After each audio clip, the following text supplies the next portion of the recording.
Hello আমার দুষ্টুমিষ্টি বন্ধুরা, কেমন আছো তোমরা? আশা করি ভালোই আছো। তোমাদের জন্য নিয়ে এলাম আরও একটি মজাদার ভিডিও। আজকের গল্পটি শুনলে তোমাদের দাঁড়িয়ে যাবে, তাই গল্পটি শোনার আগে অবশ্যই হেডফোন ব্যবহার করো। চলুন মূল গল্পে যাওয়া যাক। আমাদের বাড়ি গ্রামে। আমি পড়াশোনা করেছি, কিন্তু সেই গ্রামেই থাকি এখনও। আমার নাম অজয়, বয়স 2-4 বছর। আমার বাবা সুবল দাস, বাবার বয়স 6-0 বছর। বাবা কলকাতার বাইরে কাজ করে, একবার গেলে 7-8 মাসের আগে বাড়ি আসে না। আমাদের জমি জমা আছে, চাষবাস করি আর চাকরির জন্য চেষ্টা করি। আমার মায়ের নাম মনিকা দাস, মায়ের বয়স 4-2 বছর। কিছুদিন হলো একটা পিসি নিয়েছি, বড় মোবাইল তো আছেই। মা তেমন লেখাপড়া করেনি, যেমন বাবা তেমন মা। যা হোক ভালোই চলছিল। বাবা বাড়ি এলেন কয়েকদিনের জন্য। বাবার বাড়ি সন্ধে হয়ে গেছিল, মা রান্না বান্না করল, আমরা সবাই মিলে খেয়ে নিলাম। মা বলল, তোর বাবার ট্রেনে ঘুম হয়নি, তাই তাড়াতাড়ি ঘুমাবে। আমি বললাম ঠিক আছে, তোমরা যাও ঘুমিয়ে পড়, আমি পড়াশোনা করে ঘুমাবো বলে আমার ঘরে গেলাম। বাবা মা ঘুমাতে গেল। আমাদের দুটো শোয়ার ঘর, সামনে বারান্দা। কিছুক্ষণ পর মায়ের গলার আওয়াজ পেলাম। আমি উঠে বাইরে গিয়ে চোখ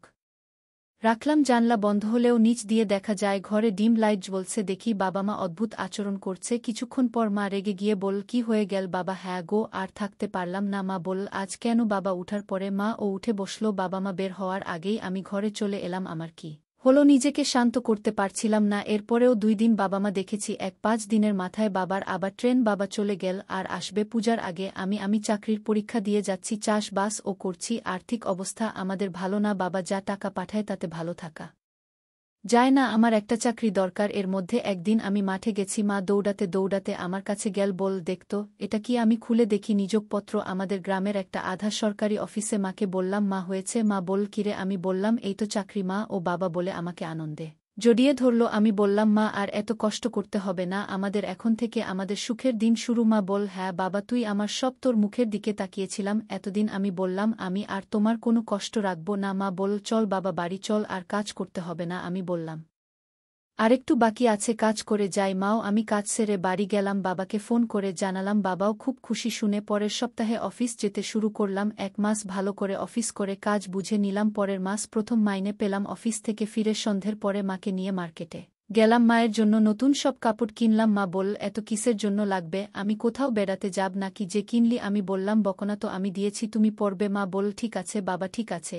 এবার তুইও কিছু নে। আমি বললাম, হ্যাঁ আমিও বাবার জন্য সব কিছু কিনলাম। বাড়ি ফিরে বাবাকে ফোন করে বললাম সব। বাবা খুশি হলো। মা বল, বাবা অনেক খরচা হয়ে গেল তাই না? আমি বললাম, অত ভাবছ কেন? ঠাকুর আমাদের দিকে মুখ তুলে তাকিয়েছে। মা বল, হ্যাঁ বাবা। আমি বললাম, মা ভাবছিলাম তোমাকে জামা কামিজ কিনে দেব, তুমি তো পড়ো না, তাই আর মনে করেও কিনিনি। মা বলল, না বাবা আমার শাড়ি ভালো। কিছুক্ষণ পর মা নতুন কাপড় পরে এলো আর বল, দেখ কেমন লাগছে আমাকে। আমি বললাম, ওহ মা, কি দারুণ লাগছে তোমাকে, খুব সুন্দরী লাগছে তোমাকে। মা, সুন্দর না চাই কি এমন দেখতে? আমি, না মা সত্যি তুমি খুব সুন্দরী, তোমার রূপের তুলনা হয় না, বাজে বকিস না তো। আমি বললাম, কেন মা, তুমি যেমন তাই বললাম। মা বল, হয়েছে হয়েছে, আর বলতে হবে না। এভাবে আমাদের মা ছেলেতে ভালোই ছিলাম। সামনে হলেই ছুটি থাকবে। মাকে বললাম, মা বেড়াতে যাবে নাকি? মা বল, কোথায় যাব? আমি বললাম, চল কোথাও। মা বল, তোর মামা বাড়ি চল, একটু যাই, অনেকদিন যাই না। মা বাবা নেই, দাদা আছে। আমি বললাম, চল তাহলে। বলে হোলির আগের দিন গেলাম। বিকেলে বাড়ি তালা বন্ধ, কেউ নেই, সন্ধে হয়ে গেছে, বাড়ি ফেরা মুশকিল। পাশের ঘরে জিজ্ঞেস করতে বলল, ওরা বেড়াতে গেছে। 6 ঘন্টার রাস্তা, রাত অনেক হয়ে গেছে। মাকে নিয়ে বের হলাম, ও রাস্তা ধরে একটা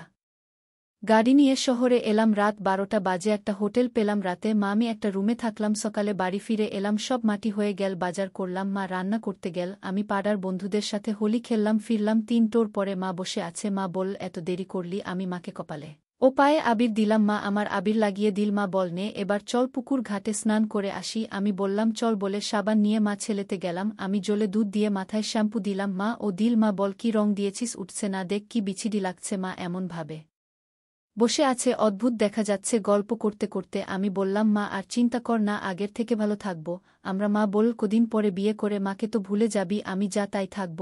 আমি বললাম, মা কি যে বল, তোমাকে ভুলে যাব? তুমি আমার পাশে না থাকলে আমার এই চাকরি হতো। এত কষ্ট করে আমাকে পড়িয়েছ বাবার অন্তে, আর আমি তোমাকে কষ্ট দেব? তুমি আমার সব মা, আমি তোমাকে নিয়ে বাঁচতে চাই। মা বল, জানি বাবা তুই আমায় দুঃখ দিবি না, তবুও লোকে বলে তো, তাই বললাম। এরপর দুজনে স্নান করে ঘরে এসে খেয়ে ঘুম দিলাম। পরের দিন ও অফিস বন্ধ। সকালে মা বললে, একটু কাজ করে দিবি? আমি বললাম, কি কাজ? মা বল, উইয়ে পুকুর পাড়ে ঝোপটা একটু পরিষ্কার করে দিবি, কিছু চাষ করি। আমি বললাম, আচ্ছা ঠিক আছে, বেলা হোক করে দেব। মা বল, সময় লাগবে কিন্তু অনেকটা জায়গা। আমি বললাম, ঠিক আছে করে দে। বললাম তো একটা বাঁচতে। মাকে বললাম, চল এবার তোমার কাজ করে দেই। দুজনে মিলে গেলাম, দেখি জোক লকল করছে মাকে বলতে, এই জন্যই তো আমি আছি না, আমার খুব ভয় করে, দেখিস যেন তোর না লাগে। আমি বললাম, মা আমারও ভয় করে। জোক মা বলল, সাবধানে। আমি গামছা পরা একে একে পরিষ্কার করতে লাগলাম, সাথে মা ও আমাকে সাহায্য করতে লাগল। মা ঝুঁকে ঝুঁকে পরিষ্কার করছিল, ফলে আমি দেখতে পাচ্ছিলাম, কিন্তু দেখতে খুব ভালো লাগছিল। আমি বললাম, মা এত জঞ্জাল না, কষ্ট হয়ে যাচ্ছে? মা বলল, হ্যাঁ রে, আমারও কষ্ট হয়ে গেছে, জল খাবি? আমি বললাম, হ্যাঁ মা ঠিক আছে, আমি নিয়ে আসছি বলে বাড়ির দিকে রওনা দিল। মা হেঁটে যাচ্ছিল আর দেখছিলাম আর ভাবতে লাগলাম কোনোদিন কি পারবো, সুযোগ কত কিছু ভাবতে লাগলাম। মা এসেই বল, কি করছিস বলতে আমার হুঁশ হলো। আমি সঙ্গে সঙ্গে হাত সরিয়ে গামছা দিয়ে ঢেকে রাখলাম আর বললাম, না কিছু না। মা বল, হ্যাঁ চুলকাতে পারে, সাবধানে দেখিস চোখ না লেগে যায়। আমি বললাম, হ্যাঁ মা, সাবধানেই করছি বলে জল জানি না, বারবার তোমার কথা মনে পড়ছিল, একটু ভালো করে সুখ দিও গো। আমি আর এভাবে পারি না, আমার আজ জেন হয়। তারপর যা দেখলাম তার জন্য মোটেও প্রস্তুত ছিলাম না। বাবা বলল, এইবার কাজ শেষ করে আর যাব না, বাবু তো চাকরি পেয়ে গেছে। মা বলল, তাই কর, আমি ঘুমাতে পারি না, কষ্ট হয়। এরপর দুজনে ক্লান্ত হয়ে শুয়ে পড়ল। আমি ঘরে চলে এলাম, টের পেলাম বাবা মা একটু পরে বের হলো ও দুজনে বাথরুম থেকে ঘরে ফিরে গেল। পরপর 2 রাত বাবা বাসায় ছিল, বাবার টিকিট কাটা ছিল রাতে ট্রেন। বাবা রেডি হলো। মা বলল, তুমি কেন এলে? 2 দিনের জন্য, আমার ভালো লাগে না এভাবে এলে আবার চলে যাচ্ছ। বাবা, কি করব, কাজ তো করতে হবে। আমি বললাম, বাবার সময় হয়ে গেছে, চল। মা বলল, তোর বাবাকে এগিয়ে দিয়ে আয়। বলতে বলতে দুজনেই বের হলাম। বাবা বলল, তোর মায়ের প্রতি খেয়াল রাখিস, বাড়িতে থাকিস, আড্ডা দিবি না বাইরে। মা বলল, ও তোমার বলতে হবে না, আমার ছেলে ভালো, আমার খেয়াল রাখে। তুমি যেদিন এসেছ কত কাজ করে দিয়েছে, জান মাইনে পেয়ে কত কিছু কিনে দিয়েছে, সে তো দেখেছ। বাবা বলল, হ্যাঁ, আমি যা দিতে পারিনি তাই ও কিনে দিয়েছে। বলতে বলতে আমরা চলে এলাম স্টেশনে। বাবার লোকাল ট্রেন এল ও বাবা উঠে চলে গেল। আমি ও মা বাড়ি চলে গেলাম। পরপর 2 দিন অফিস করলাম আর তেমন কিছুই হলো না, রাস্তা খুঁজে পাচ্ছি না, কি করে কি করব। মা তো দেখেছে বাবার থেকেও আমি শক্তিশালী, কিন্তু কিছুই সুযোগ দিচ্ছে না। আমি একটু হতাশা হয়ে পড়েছি, আদৌ কি পারব কে জানে। এভাবে আর কয়দিন চলে গেল, কিছুতেই কিছু খুঁজে পাচ্ছি না। হঠাৎ শোনালাম লকডাউন হবে, আর হয়েও গেল। আমি জেনেই আগে অনেক বাজার করে রাখলাম, যেমন তেল ডাল এইসব। বাড়িতে বসে সময় কাটতে লাগলো, খুব কড়াকড়ি চলছে, বাইরে যাওয়া যায় না। দেখতে দেখতে 1-5 দিন কেটে গেল। মা বলল, এভাবে থাকা যায়? বাবা, সারাদিন ঘরে বসে আমি না হয় পারি, তুইও কি করে পারিস? আমি বললাম, মা তোমার কাছে থাকতে আমার ভালো লাগে, তাই অসুবিধা হয় না। মা বলল, এক কাজ করি, কালকে আবার ওই খেতে কিছু চাষ করি, চল। আমি বললাম, ঠিক আছে মা, চল, সময় তো থাকবে। সকালে মা ছেলে মিলে গেলাম চাষ করতে, দুজনে মিলে প্রস্তুত করে নিলাম। আজকে যোগ দেখা যাচ্ছে না। আমি বললাম, দেখেছ, আজ আর যোগ নেই। মা বলল, ফাঁকা হয়ে গেছে তো, তাই চলে গেছে বুঝলি? আমি বললাম, হ্যাঁ তাই হবে। মা ঝুঁকে বসে নিড়ানি দিচ্ছিল, আমি দেখছিলাম। এভাবে অনেকক্ষণ দেখছিলাম। কাজ শেষ হতে মা বলল, চল বাড়ি যাই। আমি উঠতে পারছিলাম না, আমার যা অবস্থা। মা বলল, চল উঠ। আমি উঠতে যা অবস্থা, মায়ের চোখে ধরা পড়ে গেলাম। মা বুঝতে পারল, যা হোক। দুজনে রওয়ানা দিলাম বাড়ির দিকে। মা বলল, চল পুকুরে যাই, স্নান করে আসি। আমি চল বলে দুজনে গেলাম। আমি পাড়ে দাঁড়ানো আর মা নামতে গেল, আর হঠাৎ করে পড়ে গেল। মা বলল, উঠে বাবারে পড়ে গেলাম। আমি দৌড়ে গিয়ে মাকে ধরলাম আর বললাম, মা লেগেছে তোমার? মা বলল, হ্যাঁ বাবা, কোমরে লেগেছে রে। আমি বললাম, হেঁটে যেতে পারবে? মা বল, না রে, খুব লেগেছে। আমি মাকে ঘরে নিয়ে এলাম। মা বলল, 3টে বেজে গেছে, বাবা তুই স্নান করে আয়, আমি উঠছি। আমি চলে গেলাম পুকুরে। রাত কেটে গেল, সকালে মাকে জিজ্ঞেস করতে মা বলল, না তেমন ব্যথা নেই বাবা, তুই বাজারে যা, কিছু বাজার করে আন। আর হ্যাঁ, বেগুন পেলে আনিস, কাল মাছ দিয়ে রান্না করব। আমি বাজার থেকে বেগুন আনলাম ও অন্য বাজার করলাম। রাতে মা ঘুমাতে গেল, আমিও গেলাম। আমার সন্দেহ হলো, বেগুনের কথা কেন বল। আমি উঠে রান্নাঘরে গেলাম, দেখি 7টা বেগুন এনেছি, কিন্তু একটা নেই। সাথে সাথে মায়ের ঘরে জানলায় গেলাম, কি করছে মা দেখে আমিও থাকতে পারছিলাম না, কিন্তু কি করে কি করুক বুঝতে পারছিলাম না। সকালে উঠতে দেরি করলাম, ইচ্ছে করেই বিছানায় শুয়ে আছি।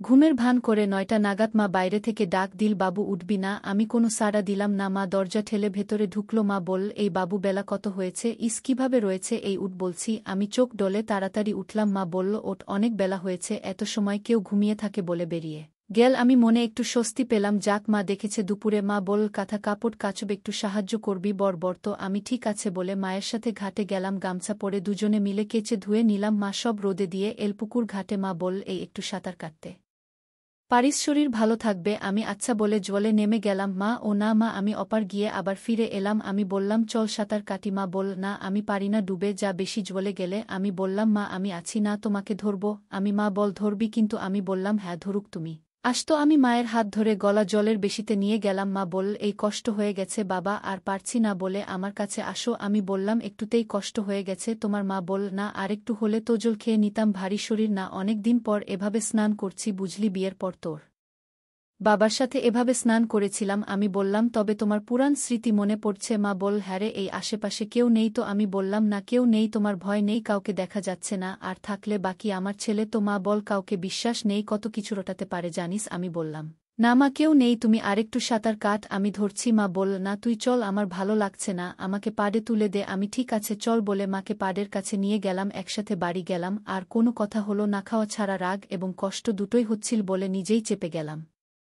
রাতেও তাড়াতাড়ি খেয়ে শুয়ে পড়লাম, আর কোনো দিকে খেয়ালও করিনি। সকালে খেয়ে দেয়ে পাড়ার দোকানে আড্ডা দিতে গেলাম ও ফিরলাম অনেক বেলা করে। মন আনজান করছিল, তাই কিছুই ভালো লাগছিল না। বাড়ি ফিরলাম বেলা 2টার পরে। মা বল, কিরে কোথায় গিয়েছিলি, এত দেরি করলি? আমি মিথ্যে বললাম, গিয়েছিলাম অফিসের দিকে। মা বল, অফিস খোলা? আমি বললাম, না, মাইনের সময় হয়ে গেছে, তাই জানতে গিয়েছিলাম। মা বলল, ও আচ্ছা, কবে পাবি? আমি বললাম, না, ব্যাংকে আসবে 9 তারিখ। মা বল, দেরি হয়ে গেল না? কখন স্নান করবি? খেতে হবে না? বেলা কোথায় গেছে, খেয়াল আছে? আমি বললাম, কত আর 2টা 2:30 বাজে, হয়তো তুমি স্নান করেছ। মা বলল, না, তোর জন্য বসে আছি মাংস রান্না করতে, আমার দেরি হয়ে গেল না? আমি বললাম, তবে স্নান করে নাও। মা বল, কেন, তুই করবি না? চল পুকুরে দুজনে যাই। আমি ঠিক আছে চল। শুনেই আমার মন আনন্দে ভরে উঠল, আজকে অনেকটা সাহস নিয়ে গেলাম। মা পাড়ে দাঁড়িয়ে বলল, আমাকে ওপারের গাছের নিচে নিয়ে যাবি, আবার ফিরে আসব? আমি বললাম, ঠিক আছে, নামো এবার। পুকুরে নামার পর যা হল পরের পর্বে বলবো। বন্ধুরা, আজকের মতো এখানেই শেষ করলাম, দেখা হবে পরের ভিডিওতে। সবাই ভালো থাকুন, ধন্যবাদ।